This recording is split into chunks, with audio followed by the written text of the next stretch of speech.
April 27th, 2019. I was in my final year of rabbinical school. Really, I was just weeks from ordination. That year, in addition to a regular internship at Adat Ariel, if you met Rabbi Bernhard during my installation, I had an additional monthly internship at Congregation Beth Am in San Diego, California. Brad and I would go down for a weekend once a month and stay with his parents, and I would learn from the two rabbis there. During most of my weekend visits, I ran the Friday night services, I shadowed the senior rabbi on Shabbat mornings through services and teachings, and I helped the associate rabbi in the religious school on Sundays. April 27th, 2019. It was a Saturday. That particular Shabbat was also the last day of Pesach. At some point during Musaf, I noticed Rabbi David Kornberg, the senior rabbi of Beth Am, slip into the clergy vestibule off the bima. When he came back a few moments later, he quietly asked me to take over calling page numbers for him and pulled Rabbi Matthew Ern, the associate rabbi, back into the vestibule for a moment. April 27th, 2019. After those services ended, the three of us headed over to the social hall for a lovely Pesach lunch. Shul was pretty well attended that day, and lots of people were enjoying getting to see one another. Rabbi Kornberg seemed unusually serious, but calm. I didn't think much of it at first. Rabbi Ern, he said, please go stand by the doors, and please don't let the kids play outside today. Jenny, can you go ahead and please lead Kiddush and Motzi for everyone and let them get into the lines for food? Please also announce that today's Torah study after lunch is unfortunately canceled. And then Rabbi Kornberg walked home. Started to feel unusual, but not alarming. Family emergency, I assumed. I checked in with him the next morning during religious school drop-off. April 27th, 2019. I was still sitting in the social hall, schmoozing with my family and some of the other congregants who had lingered longer than others. We were discussing what we'd be getting on our pizzas later that evening when Passover ended, and whether or not pints of porter or perhaps Pilsner should join said post-Passover pizzas. And suddenly Rabbi Kornberg walked back into the room, now carrying car keys in his hand. He had exchanged his Yontif suit for a pair of jeans and a black polo shirt that read SDPD Chaplain in large yellow letters. His cell phone was holstered on his belt. April 27th, 2019. There was a shooting at the Chabad of Poway, which was only a few miles from us, he told us. He handed the car keys to his wife, and he asked who else had walked to shul that day. I need you all to get home so we can close the building. He asked that those who had walked instead find rides with those who'd driven just to be safe. He gave a hug to the woman in the congregation who also sometimes went to Chabad, who had friends there. The situation was still evolving, he said. He didn't know yet whether there had been casualties or who, but that he was sending us home on his way to answering the call as the police department's on-call Jewish chaplain. Less than a month before I was ordained, I realized that I may never truly have the luxury of leaving my cell phone off and at home over Shabbat. In fact, April 27th, 2019 was the last time that I did so. The ride with Brad's parents back to the house was silent, or at least it was in my memory. Maybe just I was. The three of them might have been talking to one another. I was in a trance with my hand in Brad's in the back seat as I stared out the window. I was shell-shocked, and I was anxious to get back to their house. And honestly, yes, to my phone. I have lots of friends and family who don't keep Shabbat to the standards that I do. Everyone who cared about me in Los Angeles was going to start seeing headlines that would just read, "Shooting at a San Diego synagogue." My parents at least deserved to hear my voice, to know that I was safe, to know which San Diego synagogue before they saw those headlines. That day, I figured kivud av va'em, honoring one's parents with that call, was enough to justify the violation of Shabbat to do so. When I debriefed with Rabbi Kornberg later, he told me that his contacts at SDPD had all basically said that a synagogue rabbi today really shouldn't be without a phone when they are on duty. The expert brought in from the Secure Communities Network by the Jewish Federation of Howard County this past March basically told me the same thing. If you've ever noticed that your Shabbat observant rabbi still wears an Apple Watch on Shabbat and holidays, you now know why. I don't use my phone, and I have created a Shabbat focus mode that limits nearly all notifications to the watch. But I no longer feel safe without having access to them. God forbid I should ever have to, but I want to be able to ask the tiny virtual assistant who lives in this device to call 911 if I need her to. Friends, I don't have to tell you that anti-Semitism is on the rise in the United States. Thankfully, incidents and experiences like the ones I just shared are not the majority, and I wasn't even in that synagogue, just nearby. And neither was that attack isolated. The shooting in Pittsburgh at the Tree of Life Synagogue had only been 6 months earlier and had been much deadlier. And as we all know, that one in Poway wasn't the last attack on a synagogue during services. And the numbers of less violent incidents have been rapidly and exponentially increasing. Vandalized synagogues, middle schoolers in our own congregation coming to me and telling me about other students passing them slips of paper with swastikas drawn on them. At a Nationals game last month, one of the security guards checking bags as people entered the park saw Brad's kippah and asked if that hat meant that he was a Jew. Brad said yes. The guard asked, "So does that mean you're cheap?" According to the FBI, while Jews only make up about 2.4% of the US population, we are the targets of 55% of religious hate crimes in the country. And yet, studies seem to show that most American adults do not think that anti-Semitism is a big problem and believe that the Jewish people can take care of it ourselves. We can handle it on our own. According to the Anti-Defamation League, 85% of Americans believe in at least one Jewish trope. And another recent poll from the University of Massachusetts at Amherst found that younger respondents, those between the ages of 18 and 29, express levels of anti-Semitic beliefs at higher rates than older respondents. I don't bring this up to scare us, and I want to assure you that we are working to keep us safe. In her president's address, Susan already shared with you some of the many anticipated enhancements to Beth Shalom's security that are coming. But I bring this up because I think we do need to face it and to learn how to be resilient and hopeful in the face of it.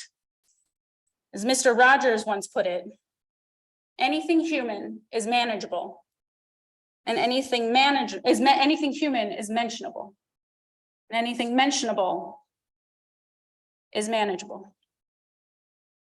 Unfortunately, hatred is human, but so too then is it manageable. To face this, we need to start with talking about anti-Semitism, and not just amongst ourselves, because talking about it will help us face it. It will help us resist it, to find hope, resilience, and strength despite it. We need to talk about it to one another, and we need to talk about it with the non-Jews in our lives. It's the premise of Rabbi Diana Ferkso's new book, We Need to Talk About Anti-Semitism. It came out just a few weeks ago, so I have a chance to read all of it. She asks us to stop ignoring the problem, stop hoping it will just go away, She acknowledges that one of the reasons that it has become so hard to talk about it is that we are coming out of a blip in history where we were given a small amount of respite of it, truly a blip in the scheme of Jewish history. She names that many of her own generation, somewhere between the youngest of Generation X and the eldest of millennials, just a little bit older than myself, had been allowed as children to live with the fantasy that anti-Semitism was over, at least in the United States. It was something that had happened to our grandparents and to our great-grandparents in Europe, but the world that we had been born into knew better. And like we had been taught about racism as when we were children, that it was over. You know, both of these are not true. Most of us ignored the microaggressions we experienced, like I did when my 8th grade English teacher expressed shock upon learning that I was Jewish. "But you don't have a Jewish nose," she said. I shrugged and left the room for my lunch break. What if I had said something? Part of the problem is that many of us have become uncomfortable even admitting that anti-Semitism is still an issue given the overall success we've had in other avenues of life as American Jews. Many Jews suggest that since it isn't the biggest problem in the overall culture, maybe it doesn't need as much attention right now. Many Jews who identify with the political left seem to think that it would be unfair for us to bring up when other forms of communal biases and hatred are, quote, worse, as though taking the time to call out anti-Semitism means that we are lessening attention due to racism, homophobia, transphobia, and misogyny, as though having the access to white privilege that light-skinned American Jews receive means that we shouldn't be mentioning that we are also subject to anti-Semitism. But we have to mention it to name it. We need allies. Rabbi Lord Jonathan Sachs, Zichrono Livracha, defined anti-Semitism as, quote, not allowing Jews to exist collectively the way that we allow others to exist collectively, end quote. I want to remind us all of something fundamental. We deserve to be who we are and to exist collectively. We deserve to have our beautiful and robust culture with its rituals and its texts and its ways of navigating the ups and downs of life. We deserve to get to do it collectively, to not be separated from one another through violence or even by simply being told that our holiday gatherings aren't important enough to warrant a schedule change. That happens to us a lot.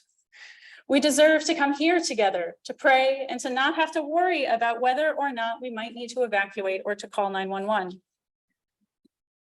The best way to combat hate and lies is, of course, to share love and truth. Martin Luther King taught that many times.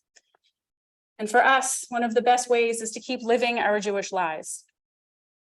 Talking about our experiences of anti-Semitism and our experiences of Judaism. Overcoming a fear of rocking a boat. I assure you we are allowed to point it out. If you feel unsafe in the moment, find another way to report. Our own federation has built a tool for recording incidences of anti-Semitism in Howard County and has systems in place for addressing the reports that they receive. At Nationals Park, Brad reported the security officer, and his supervisor said that they would speak with him and talk to him about how inappropriate a comment that was. I do hope that he was educated, and that he was given the opportunity to learn that what he had said was an offensive trope and not an appropriate question for understanding our culture. Naming anti-Semitism when we see and experience it is vital to combating it. And so is insisting on living our Jewish lives. Not letting it keep us from being joyfully Jewish, not letting it keep us from coming together at shul. Ambassador Deborah Lipstadt, who currently serves as the State Department's special envoy to monitor and combat anti-Semitism, wrote an article for the New York Times just before Rosh Hashanah entitled, "Want to Fight Anti-Semitism? Embrace Jewish Tradition." She described first a young man who had come into one of her classes at Emory University wearing a kippah, which was a new behavior for him mid-semester. He proudly went up to her and told her that he was doing this to show the haters that they couldn't frighten him. He was not going to hide. He was going to show the world that he was Jewish. I appreciated his moxie, wrote Ambassador Lipstadt, but my heart also broke a little bit. He had handed our oppressor power over his identity. He had been pushed, not pulled, closer to his tradition. In his refusal to give in to fear, Dr. Lipstadt's student ironically had proved that anti-Semitism is ultimately still making us afraid rather than proud. I hope that her student learned to love wearing his kippah as a sign of the existence of holiness above him. Deborah Lipstadt also shared the story of Ruth Messinger's granddaughter reading the prayer for peace on the bima of the Tree of Life Synagogue today. Ruth, at age 91, had been the oldest victim of that attack.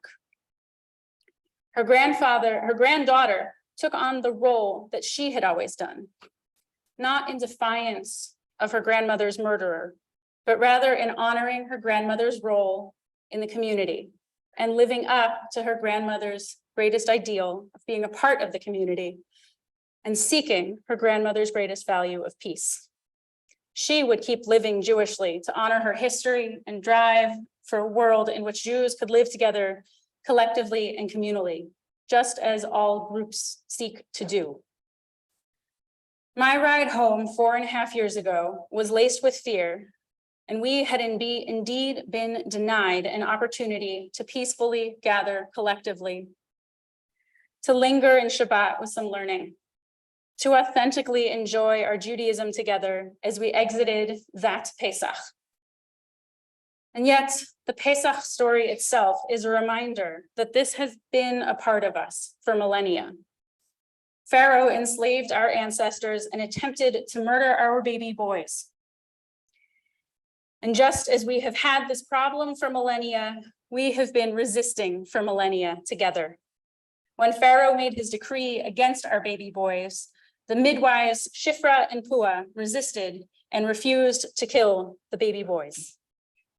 The verse is unclear as to whether Shifra and Pua were Egyptian or Jewish. One midrash says that Shifra and Pua were in fact Yocheved and Miriam, the mother and the sister of Moses. Others say they are our allies. No matter who they were, that the two of them refused to give in to fear and instead had the audacity, to hope in the face of hatred. If they were indeed Yocheved and Miriam, they found the courage to instead set baby Moses in a life-saving basket to be certain that their tradition could continue, and that brought about our redemption.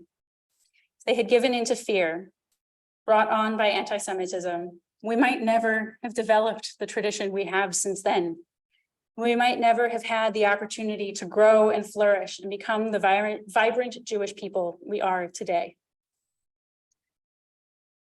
It probably does not surprise you that this is not the sermon I had hoped to deliver tonight. I had hoped to talk about the beauty of repentance. I had hoped to remind us that as long as we do the reflective spiritual work on Yom Kippur, we are already forgiven. That the very words of Kol Nidre are acknowledge that we are imperfect and that we will make mistakes, but that we can strive to be better than we are. Because I love that about our tradition. But I'm not far off from Rabbi Fursko's age. And I heard her discussing her new book on the Unorthodox podcast a few weeks ago. And I realized she's right. We have to talk about anti-Semitism. As someone who had also grown up in the 90s and early 2000s, I didn't think I'd have to do this today. But here we are. But I'm doing it because I believe so strongly in the beauty of Judaism and all that it has to offer, that I would rather confront this terrifying moment in our history and protect Judaism than shy away from it or disappear into a fear that keeps me home and distanced from Judaism or from other Jews. Entrenching ourselves in our Judaism, loving it and living it are vital. Being publicly and proudly Jewish, not as defiant reactions, but rather as a reality of our identity, should give us the strength to carry on the fight. Last year, Ambassador Libstat, on a call with over 1,000 American rabbis and with President Biden, called upon us and quoted again in her article, "Combating anti-Semitism requires a shift in perspective. It must sprout from a positive place. We must know what we are protecting from assault. We must be more motivated by our love for the insights, the wisdom, and the joy embedded in Jewish culture than by the fight against those who harbor an insane hatred for it." Tonight, I am speaking on this because I do love our tradition. I love when we learn together on Shabbat and when we sing around a Seder table. I love when we light up the darkness of winter with our Chanukiot and when we revel in the fall breezes blowing through our Sukkot. I love when we sit together in our lowest times, both collectively, communally, in the heat of the summer on Tisha B'Av, and with one another individually and collectively as we support one another through Shiva. I love that we can learn from every Jew of every era in the collected works of our people. I love the depths of our Torah that is an eternal wellspring of wisdom. April 27th, 2019. That night, after the end of Chag, I posted about my day on Facebook, which I used more than. I lamented at that day that a day of joy and freedom and community had been turned into a day of telling friends and family not to worry. It wasn't my synagogue in San Diego.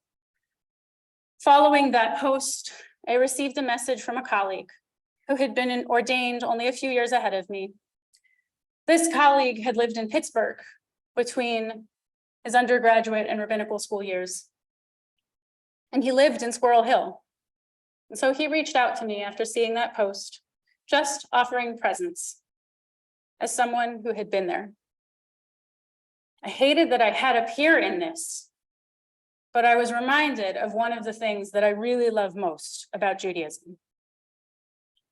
Jews, all of us, that we stand together, that we grow together, that we stick together, that sometimes we annoy each other, that we support each other when we face anti-Semitism, and that we don't let it break us apart. This past spring, the Foundation to Combat Anti-Semitism launched a social media campaign to #StandUpToJewishHate and established the blue square emoji, already present in most phones, as a symbol that could be shared online.